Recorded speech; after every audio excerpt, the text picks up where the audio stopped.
Dust clouds rose from the dirt road. The sun hung over the Colorado ranch, hot, tired, silent. Robert Redford opened the truck door, got out, stopped.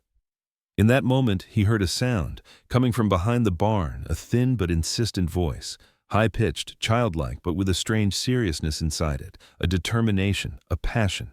The wind carried the smell of dry hay, horse manure, freshly cut grass, earth. The sun burned the back of his neck. Robert walked slowly toward the back of the barn. When he turned the corner, he saw him.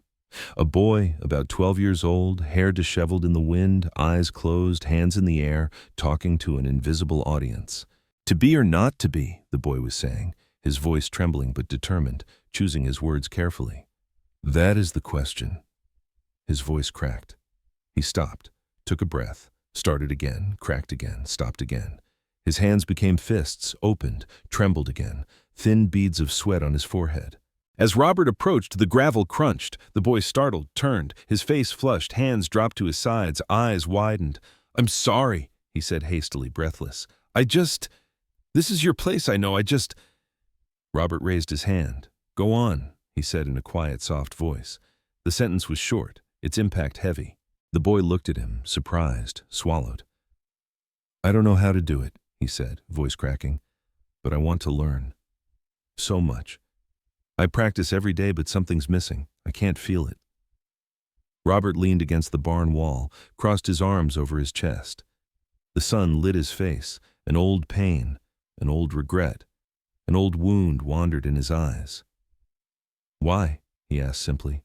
The boy stopped, thought, rubbed his face with his hands, scraped at the ground with his foot. Because nobody listens to me here," he said. "At home, my mom and dad are always arguing about money, work, moving. At school, friends make fun of me, my clothes, my hair, the way I talk. But on stage, maybe someone will listen. Maybe someone will see. Maybe someone will understand." That sentence, that silence, that breaking moment. Robert's gaze hardened, jaw tightened, breathing grew heavy.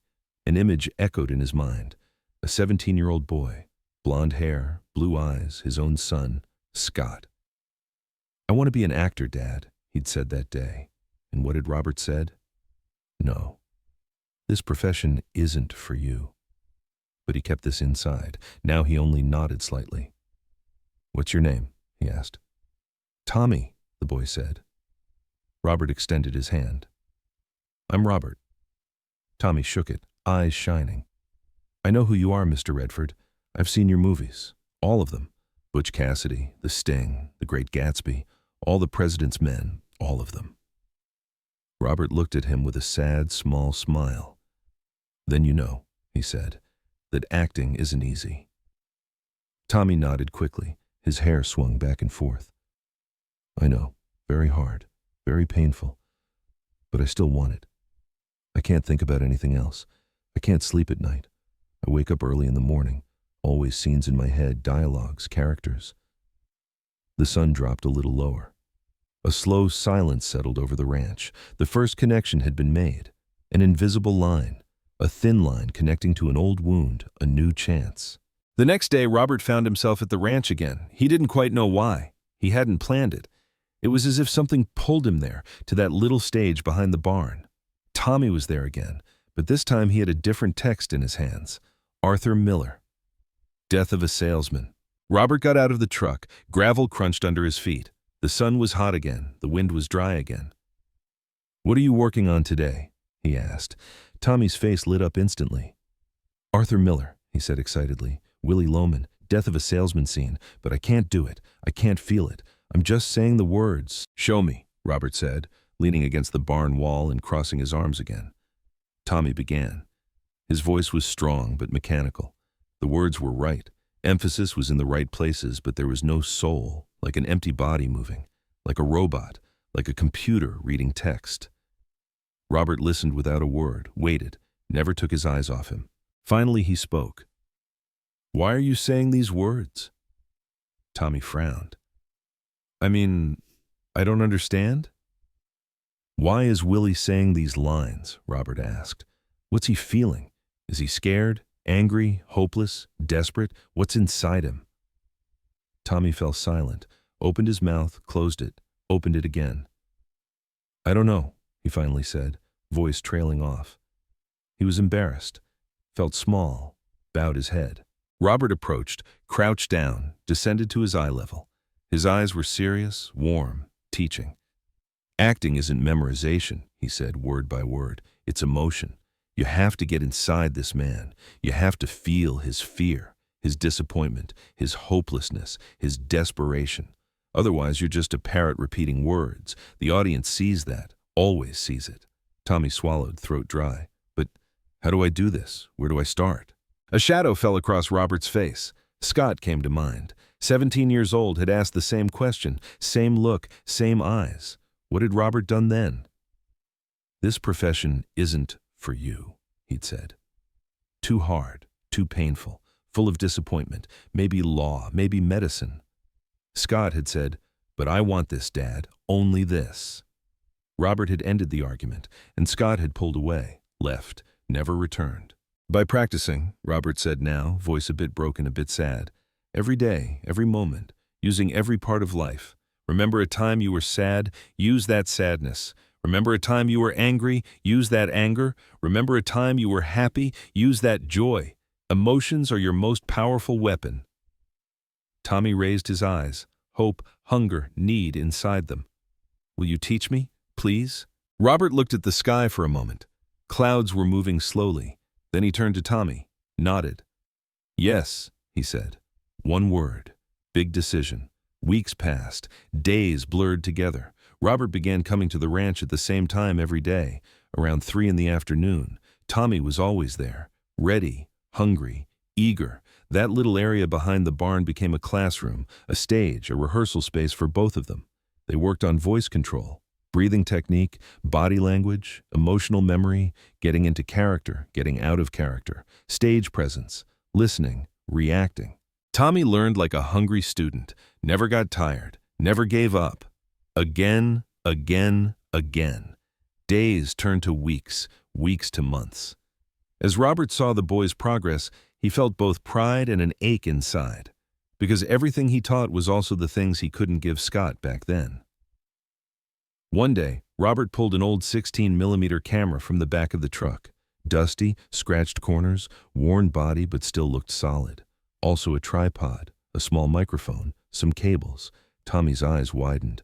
"What are we doing with this?" he asked breathlessly. "We're going to film you," Robert said while setting up the camera. "You need to see yourself, what you're doing right, what you're doing wrong. The camera doesn't lie, never lies." The first take was a disaster. When Tommy watched himself on the small black and white monitor, his face flushed, his shoulders dropped, eyes filled. "I'm so bad," he said, voice trembling. "Terrible, awful, I can't do anything." Robert smiled slightly, understandingly, put his hand on Tommy's shoulder. "You're bad now," he said. "But knowing you're bad is the beginning of the road to good. This is the most important step. Awareness. Most people never realize it. You did." Tommy looked at him, one single question in his eyes. "Were you like this in the beginning?" Robert stopped. His mind went back. He remembered his first play, high school theater, Macbeth, a small role, just 2 lines. He'd forgotten both lines, had frozen in the middle of the stage. The audience had laughed, the teacher had grimaced. Robert had gone home and cried in his bed for hours. The next day he'd returned to the stage, failed again, then again, then again, then one day he'd succeeded. "Yes," he said now honestly, "I was even worse, much worse." Tommy understood something in that moment. This man wasn't just a star, not just a teacher. He was also a human, a guide, a father figure. For the first time, someone truly believed in him. And Robert realized something too. This boy wasn't just a student. He was hope, a second chance, a possibility for redemption. He was giving Tommy the time he couldn't give Scott, saying to Tommy the words he couldn't say to Scott, showing him the support he couldn't show Scott. A month later, news came from Tommy's mother. The boy would be in a school play. Hamlet, the role of Laertes, not the lead, but important, had critical scenes. Tommy was very excited, but fear came just as quickly. He couldn't sleep at night. His hands trembled. He had nightmares. One afternoon, he asked Robert, "What if I fail? What if I embarrass myself? What if everyone laughs? What if I forget my lines? Robert was silent, looked at the boy, then approached, put both hands on Tommy's shoulders firmly. Failure isn't an option, he said, voice stern but warm, because you've already succeeded. You came this far. You worked, you learned, you improved, you felt. Being scared is normal. Fear keeps you alive, keeps you ready, keeps you awake. Use your fear. Go on stage and use your fear. Tommy swallowed, nodded, but there was still hesitation in his eyes. Robert saw it, took another step closer, voice lowered. Listen to me, he said. When I was your age, I never believed in myself.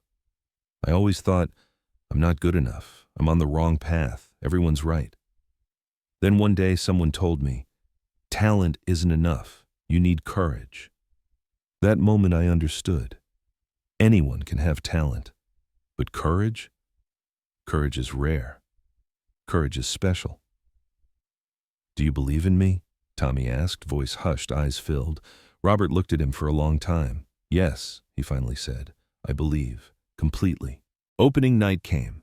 A small school auditorium, 150 seats, simple lights, simple set, simple costumes. But for Tommy, it was everything. That stage was the center of his world. Robert sat in the back row. He wore a hooded sweatshirt, baseball cap, and glasses. Nobody noticed he was Robert Redford. This was good. He just wanted to watch. The lights went out. The audience quieted. Children whispered, then slowly fell silent. The curtain opened. Hamlet began. After a while, Tommy came on stage. When he said his first line, his voice was shaking, hands trembling, knees slightly wobbling. Then he stopped, took a deep breath, closed his eyes for a second. He remembered Robert's words. Get inside the character. Feel his anger, his pain, his desire for revenge, his love for his sister. And suddenly he changed. His voice grew stronger, deeper, bigger. His body tensed, arms opened, fists clenched, eyes blazed. Now on stage wasn't Tommy, it was Laertes, Hamlet's friend, Ophelia's brother, Polonius's son, a man about to avenge his father. The audience watched silently. Nobody moved, nobody whispered. There were mothers pulling out tissues, fathers smiling with pride. Robert watched, chest swelled, eyes filled. When the scene ended, there was a second of deep silence. Then applause erupted, loud, long, genuine, sincere. Tommy smiled, maybe smiled bigger than he ever had in his life. Robert smiled too. As tears ran from his eyes, he pulled out his handkerchief and wiped. After the show, in the cold night air, breaths turning to steam, Tommy came running. I did it, he said, breathless. I really did it. I felt everything, every word, every movement. Robert hugged him, tight, long, as if holding his own son. I knew you would, he said in a low voice. Never doubted you. But somewhere inside him a sharp pain pierced. He thought of Scott. He was 17, had wanted to be an actor, had dreamed of Broadway. Give me a chance, Dad, he'd said. Robert had turned him away, saying, too hard, full of disappointment. Not even 1 in 10 makes it. Scott's face had changed there. His eyes had dimmed. He'd closed off. They hadn't really talked since that day. 10 years had passed. A whole 10 years. That night, Robert sat alone in his car. The engine was off. Inside was cold. He took out his phone, looked at the name in his contacts. Scott. His son he hadn't called in 10 years. His finger trembling, he pressed the call button. It rang, rang, rang. Voicemail picked up. Hello, you can leave a message. Robert hung up, pressed his forehead against the steering wheel. Silently, for a long time, he cried. 3 weeks later, Tommy came to Robert's ranch. His face was serious. Eyes were red. Clearly, he'd been crying a lot. I have to tell you something, he said, voice trembling. Robert's heart raced. A bad feeling filled him. What happened? He asked. Tommy swallowed, rubbed his hands, looked at his feet. My mom says we're moving, he finally said. Dad lost his job. We're going to another city. Far away. To Texas. Dallas. Robert felt emptied inside. The world seemed to stop spinning for a few seconds. When? He asked with difficulty. 2 weeks, Tommy said, tears streaming down his cheeks. Silence fell. Long, heavy, painful silence. Only the sound of leaves in the wind, a truck rumbling in the distance. The sun was setting, air was cooling. Then Robert spoke. "Don't quit acting," he said, voice stern and clear. "Wherever you are, whatever happens, whatever anyone says, never, never quit. Promise me. Swear it." Tommy cried, wiped the tears dripping from his chin. "I promise," he said. "I swear." Robert's eyes filled, but he didn't cry. His throat knotted, breath caught. They hugged, didn't let go of each other for a long time. "I'll never forget you," Tommy said. "Never." "I won't forget you either," Robert said, voice breaking. "Never." 2 weeks later, a truck came. Things were loaded. The family left. The road was left in dust.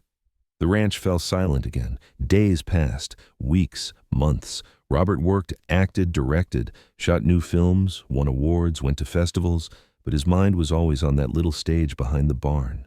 Tommy's voice, his trembling hands, his shining eyes, that first moment he said, "To be or not to be." 3 months later, a yellow envelope came to the mailbox. Tommy's handwriting was on it. Robert's hands trembled as he opened the envelope. A photo fell out. Tommy was on stage, in costume, under the lights, smiling, glowing. On the back of the photo he'd written a short sentence, "Still acting. Every day. Every chance. Because of you. I love you. Will never forget." Robert cried again in that moment, silently, for a long time. He carefully folded the letter and saved it, then took his phone, called Scott again. This time when voicemail came on, he didn't hang up. He left a message. "Scott," he said, voice trembling. I'm sorry. So sorry. I was wrong. I was a coward. I was a bad father. I love you.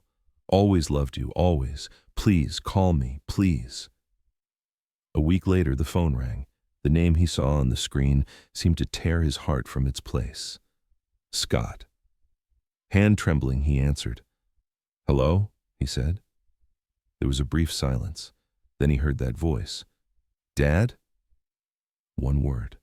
The weight of 10 years. What came after wasn't words. It was the sound of crying rising from both of them. They talked for a long time, for hours. They laid out old hurts, mistakes, silences on the table. They cried, laughed, confessed, forgave. Slowly they started again. From a broken place, but a real place. That night Robert sat in his car again, this time alone but at peace. He looked at the sky. Stars were shining, thousands of them. The moon was full, leaving a soft light over the ranch. There was the smell of pine and earth in the wind. Sometimes, he thought, eyes not leaving the stars, second chances come through others, and that can be enough.